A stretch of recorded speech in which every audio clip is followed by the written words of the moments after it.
This song was one of the very first ladders that I recognized as a ladder. It was a song that I've always listened to, but I never really heard. And let's sit with that, because I think your perception becomes receptive to a lot more things when your eye view, or I just want to say like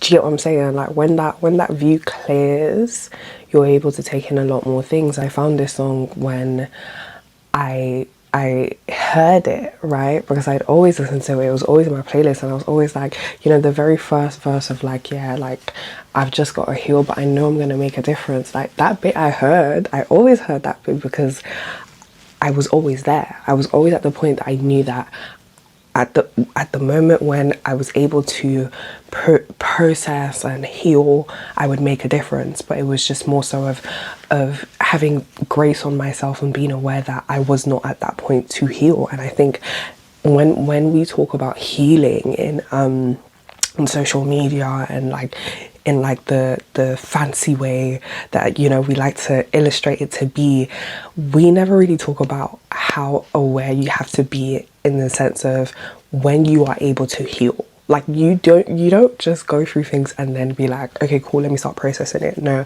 I was very aware in a sense of like, I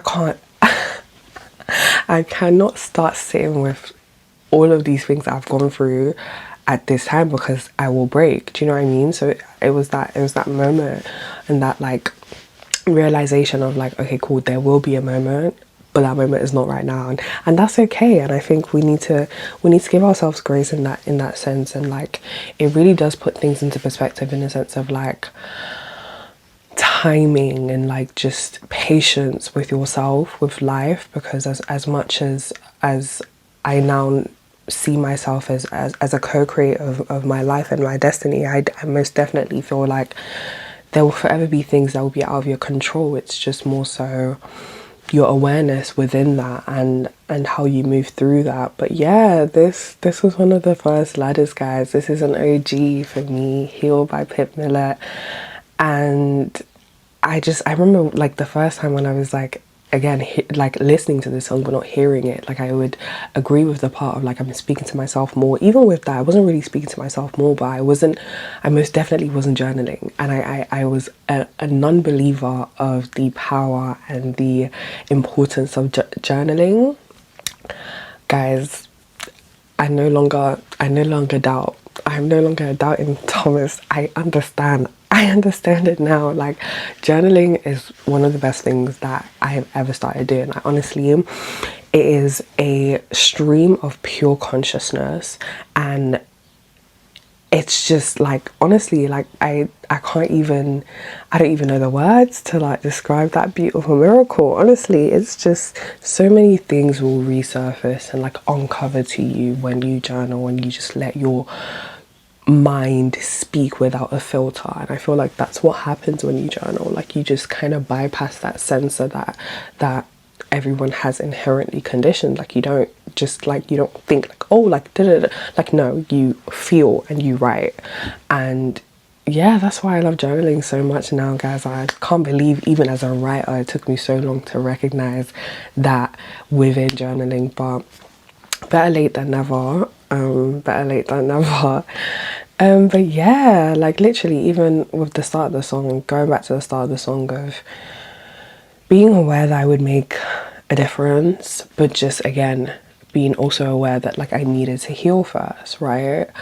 And for me to now be at the point where like I'm doing the healing, or like I'm gonna say I'm doing the healing, because I don't think there's necessarily an expiry date for healing. I think you're always experiencing, and with that experience you're always going to be bad experiences and processing and continuity and all of that. But yeah, so I want to say what was I saying? What was I saying? But yeah, the fact that I'm currently here and I'm now making a difference is so wild to me, guys. I feel like it's something that I don't even sit with. Like I remember the first time that I got approached in person for someone to tell me like, oh, like I really do appreciate your content, because like I used to get approached like at the time that I would make like meme-ish content, not meme-ish but like skittish kind of like relatable content, and then the shift from that to when I started making sit with that videos, guys, that one I haven't sat with, guys. That one I haven't sat with. Like I really like, one thing that I would always think whilst I was going through all of these things is that I'm going to be someone that I wish I had. I'm going to be someone that I wish I had. I'm going to be someone that disrupts the silence. And I think it's so ironic because in society, we hate silence. We hate silence. I think we are conditioned to fear silence, but it's that one thing that's like, no, we have to make noise about this. We choose to be silent about. And I think that's it with pain in the Black community, or just normalized pain in the Black community, normalized struggle in the Black community, right? It's mad. It's mad, and it's something that I've always known that I would be a disruption to that silence. You know, we don't go through this and struggle separately. We go through this and we sit together. Like, you know, I think, again, I wrote a blog about this, about never really understanding we're all alone in this together, because we simply just don't have to be. And I feel like solitude and isolation always get mixed together. I think people always mistake isolation for solitude, and I think there's a very thin line between the two. And I think there's solitude within the process, but I think there should never be isolation in the processing. I don't think there should be isolation in the processing. I think you should always be able, again, it's like even within the processing, there will be solitude. There will be parts that you need to withdraw, but it's that sense of community that needs to always remain, right? I think you lose humanity when you lose community, and it sounds so like, I don't know or care how it sounds like. It's the truth. Well, it's my truth, and I'm really irritated in recent days of people trying to correct my truth. I hate that. I don't come on social media to tell people the truth. I come on social media to tell people my truth and invite others that share that same perspective to sit with me and to process that truth. So when people come at me in a sense of, this isn't my truth, so it can't be a truth, how dare you? Like, how actually dare you? I feel like even with the reception of the homelessness video, don't get me wrong, I've had the most beautiful reception from that video, guys. Even that, like, let's actually just forget about all the bad people. I'm not even going to talk about that. Let's talk about the beautiful receptions, because the amount of people, like, I'm having people saying in Australia as well, like, guys, like, we're honestly all connected. And I love that we can finally see that. I love that we're finally looking into the mirror, you know, like I'm a reflection, and I wish that other people would see how many other reflections there are around them, and the fact that the mirror is two-way, guys. The mirror is a two-way mirror, and if you were to just look into it, you would find other reflections. And yeah, life. This song as well, I feel like a really like one of the times of my life that this song really held me. As in, I know as much as I'm saying like, oh, I'm following these songs synonymously with my journey and like my growth journey, my becoming journey on this channel, this song belongs to October 2025. This song belongs to October 2025. Guys, that month was simultaneously the worst and best month of my life. I was stressed. My hair was thinning. I missed a cycle. I was processing pain. I think when we talk about our healing and change and growth, we speak about it solely as a mental process. We don't talk about the physical, and it shook me to my core. It shook me to my core. I was like, I was confused because ain't nobody told me nothing. You guys told me it was gonna be hard mentally, like, you know, it was gonna be painful mentally, but like I'm sat in my room physically feeling hurt in my heart, right? I am literally I was having disrupted sleep. I was like I said, I miss this. I've never missed this. Guys, I told you I've been homeless. That was not even the first time I've been homeless. I didn't even tell you guys about the first time I've been. Listen, that one was not even accommodation. That was people's yards that we were jumping between. Right? Trust me, I've been through it in this life. Ain't never, not once have I missed a cycle. October 2025, I missed a cycle, guys. Can you imagine that? Mad, insane. Growing pains we don't talk about enough. I don't think we talk about growing pains enough because I don't think enough people grow. And let's sit with that. I don't think enough people grow. I don't think enough people change. I don't think enough people individuate. And I feel like that's why we don't talk about the pain and the reality of individuation. We come on social media and we talk about healing as if it's like these flowers that bloom, and like we don't talk about the rain that has to destroy and beat that field down before the flowers get the nutrition that they need to heal and grow and bloom. And I think we need to sit with that, because you don't go through all of these things. Like one comment I kept seeing in my comment section of the healing video on TikTok was like, I've not processed this yet. Let's not talk about this. Let's not process this. And as funny as that is, guys, you don't go about life bottling things up like that, because as much as you think that you are functioning like a normal person, you are boiling up and pouring that pain and that hurt on other people without even noticing it. You are bleeding on people that did not cut you. It is not fair. Sit with your pain. Sit with your pain. There is no good that comes out of shortcuts, and I think refusing to process something is a shortcut. It's a shortcut. It's that avoidance of that discomfort and that avoidance of that pain, but it's like you're not really avoiding it, you're just running away from it. Like it's catching up. It will catch up, and it's catching up in ways that you can't even see. But it's like, I feel like it's such a selfish thing to don't get me wrong, like I understand this, and I understand, like I said at the start of the video, being so aware in a sense of knowing what your capacity is and where you are in your journey to carry things. And I feel like when you're going through things and when life is flogging you, you are a child in a sense of like, you don't really have, and there's nothing you can do, just lie down and collect the beating. However, at the point that you become an adult, and like I mean this figuratively, in the sense of like, obviously even if you're going through things as an adult, you are a child in that sense of to that situation. So at the point that you become an adult in that situation, take the cane back and start flogging life. Did you hear what I said? You can't you can't leave a process and then allow that process to create yourself. I think you leave a process, create yourself, and then use that self to go through the processing.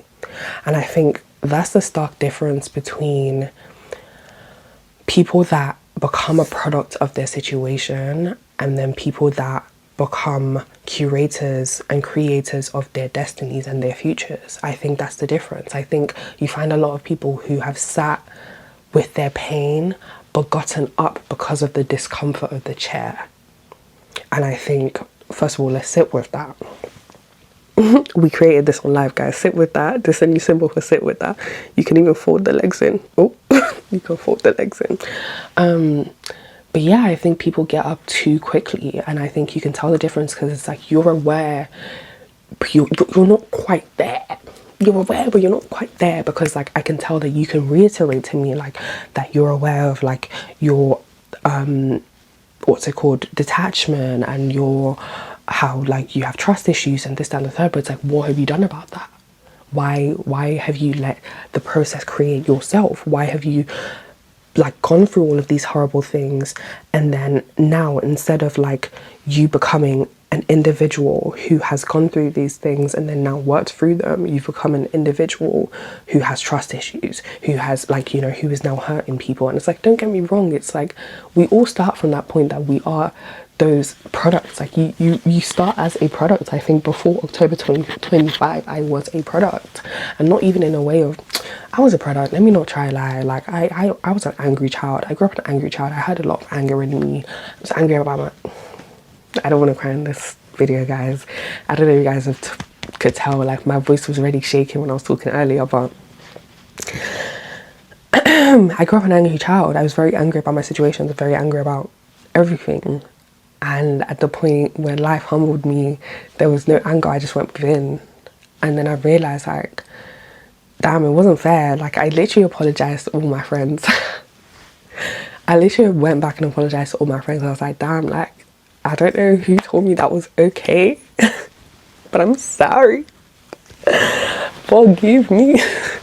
But yeah, I think at the point when you can afford to start processing, it's very important that you do. It's very important that you take your life back and start fixing you up, start getting up, start, you know, start healing.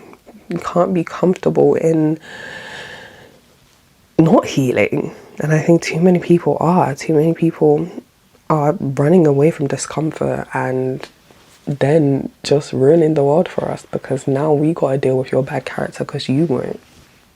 That's not fair on me, child. And God knows I won't. I don't. I don't, because you are not about to bleed out on me, shit. Hey, I was not there at the crime scene. I'm not even a witness. Because if I was a witness, okay, could have done something, could have, whatever.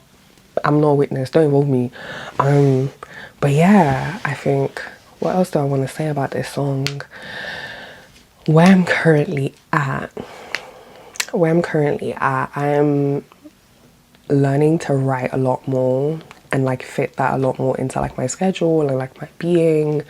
And I feel like that's like my last like infinity stone to collect. I need to collect continuity in my writing, and I think, guys, I'll blow as soon as don't worry, I promise you, as soon as I get that in the bag, Deem's gone. Deem's gone international. You heard it here first. But yeah, I feel like one thing that I have been sat with though is the concept of time. I'm always sat with the concept of time. Me and time are besties. Actually, no, like, me and time, I want me and time to be besties, but right now, like, I'm a bit of a beg to her. Like, I fall her hand a lot of times, but let me explain. Cool. I think I've just been sat with the concept of time being energy, and I feel like in that sense you have to be so intentional and concentrated with the energy that you disperse into the universe, right? And I feel like when you disperse energy and you then disrupt it and have it fragmented, it slows your process down. It slows your it disrupts continuity, right? And I feel like with life, it's so uncomfortable to get a task done in one happening. Like, it's like, do you know what I mean? I feel like we're so conditioned to always have disrupted energy. What like, you know, you're doing something, you're checking TikTok, you're doing something, like, or like you're gonna do something, you pick up your phone, you open Instagram, you're like, wait, what am I even here for? Like, you realize I'm not even supposed to be on Instagram. Or like, you're doing a task and it's like you're sharing your energy between things that like aren't really necessary. That's like, if you were to actually concentrate that energy, you'd get that thing done a lot quicker, a lot more effectively, efficiently. And yeah, like your energy would be concentrated, your energy would be a lot more powerful. But it's like in that sense that you disrupt that energy and you arrive at a later time, a later date, less energy, you know? So I think I'm just like kind of learning how to like manage my time and be very specific and intentional with my energy, in the sense of when it's time to do something, do it. And I think that's so uncomfortable. I feel like that's the reason why, like, again, like I said, like, I think we're low key, if not even high key, conditioned to be so uncomfortable with getting things done in one sitting, right? It's like, I think also as well, it does sound to me like a, pardon me, it does sound to me like a coping mechanism or a defense mechanism or just fear. Like, you know, it sounds like we are so afraid of our own potential that we have to break that. Like there has to be, you know, like pauses in that, because it's like you don't even want to find out how great you can be. So it's like you try and self-sabotage that, in the sense of like, not even self-sabotage in fully sabotage, but just slow it down. And I think it's fair enough, to be fair. I think it's fair enough, but I think it's an unconscious process. So I feel like that's why it could be a lot more detrimental than consciously being like, okay, cool, like let me breathe before like I come and like, you know. But I feel like with this, it's just more so like there's so much discomfort in silence. Like I was saying, of like how ironic it is that like we are so uncomfortable in silence, because it's like, let's say instead of cooking with your favorite Netflix show now, you're now fully putting all of your energy concentrated into the task of cooking, instead of disrupted into like quick 10-second glances or like 5-minute glances at the screen. Like you're fully intentional with the one task that you're doing. You're gonna get done cooking faster. You're gonna, like, the rest of your day is gonna follow one suit. Do you get what I'm saying? So, but it's like that discomfort of being in that silence and fully like endorsing yourself in that task is, I think, just a bit repulsive. And that's not even exaggeration. Like I think it's a little bit repulsive to just be sat there and just doing something just so intentionally and so like and that's kind of what I'm like sitting with and kind of like getting used to, of just like getting things done in discomfort. And I feel like I think your level of discomfort, or like your level of willingness to be uncomfortable, is directly proportional to your humanity. I don't think we're here to be comfortable, and I think being comfortable is such a shortcut and so disingenuous. And I feel like if someone's ever fully comfortable in their life, I question the type of person that you are, because there's nobody on this earth that does introspection and is comfortable. That chair should be poking you. I said come and sit. I didn't say come and lie down. And you know, when we sit, number one, you're sat up straight. Number two, the chair's wooden. Some of our chairs have spikes on them. Some of them, shit, you have to build before you even sit on them. Like, do you get what I'm saying? There's so many, like, guys, sit with that is so deeper. It's so deeper to me, because like I don't even know when I actually first, like, hold on, where's my phone? Let me find the very first video, because the way I even said it was like at the point that I was very much sitting with things. At the point that I was very much sitting with things, and like it's just deeper, because it's like, bro, like sit with that. Like I genuinely like I said it in the first video, then I was like, second video, I gotta say that again. Sit with that. That video, do you know what? Sit with that. And it's like, I was genuinely like, the time that this phrase was born, I don't think it was October, but I think it was relatively like around the same time of me just like finding myself, not finding myself, I want to say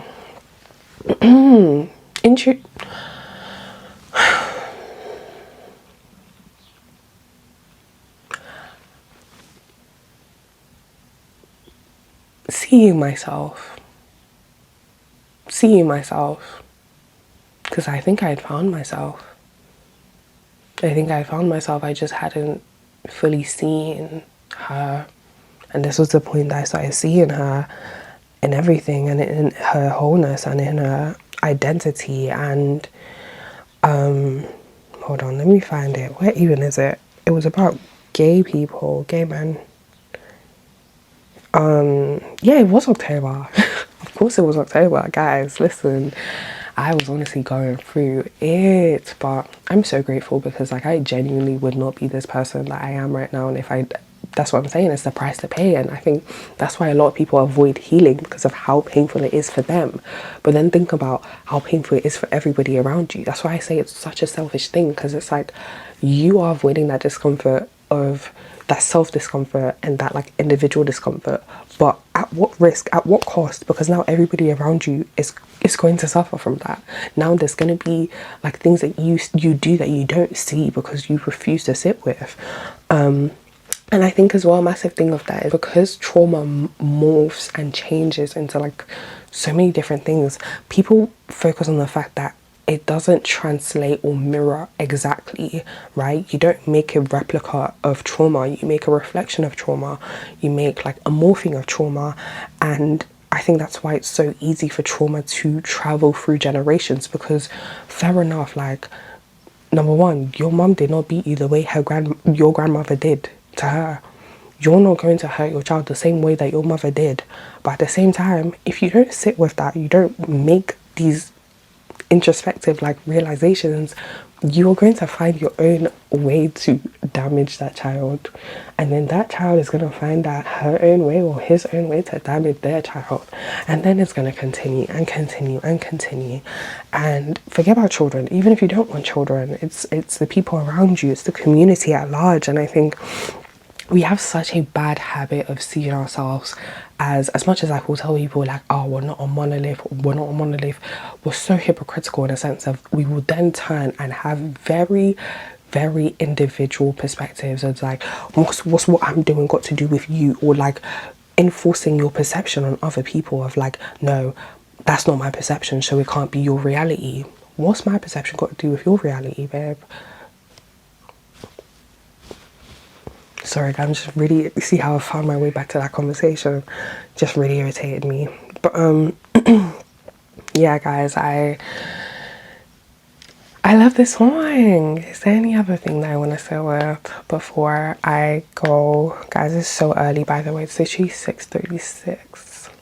This picture is so bad, and like whenever I show people and I'm like not done up, they're like, is that you? Not so much. It was just, it's a style, guys. Listen, when I get a style done, even with this retwist, I'm already looking a little bit better. So imagine if I just slap this bitch in a style, you guys wouldn't be hearing what I'm saying. That's why I didn't put it in a style, just because I want to come and preach to the people them, and I don't want them to be distracted by my beauty.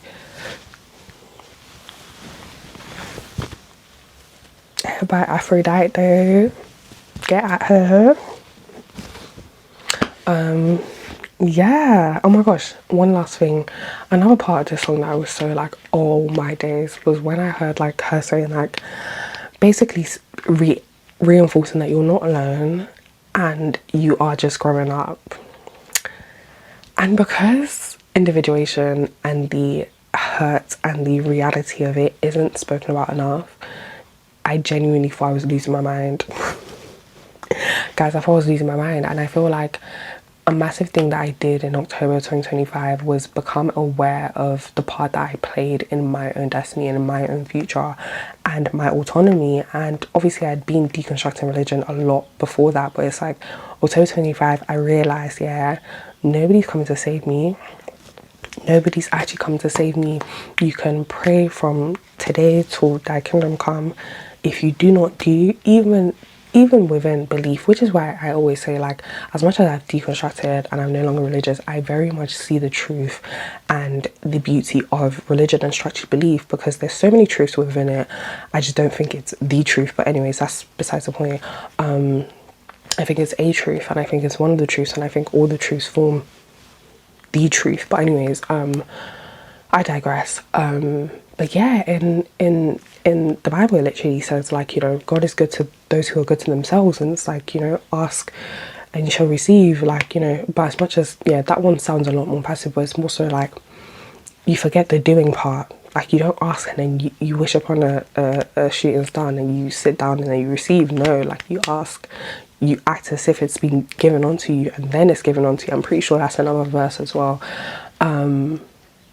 And yeah, like, it's just that, it's that awareness and the fact that now you're actually in the steering wheel. And if I was to describe my deconstruction within, like, my point of deconstruction within that month, it was like, I think, like, well, my whole life I was like illusion to be like not the one driving, and it's like you wake up in that moment, you're like, oh my gosh, like I'm on the steering wheel, like you're about to crash, but it's like you realize like no, you actually have the intrinsic knowledge of driving, and it's like the whole time that you thought you weren't the one that was driving, you were the one that was driving. You just had a shifted autonomy of that responsibility.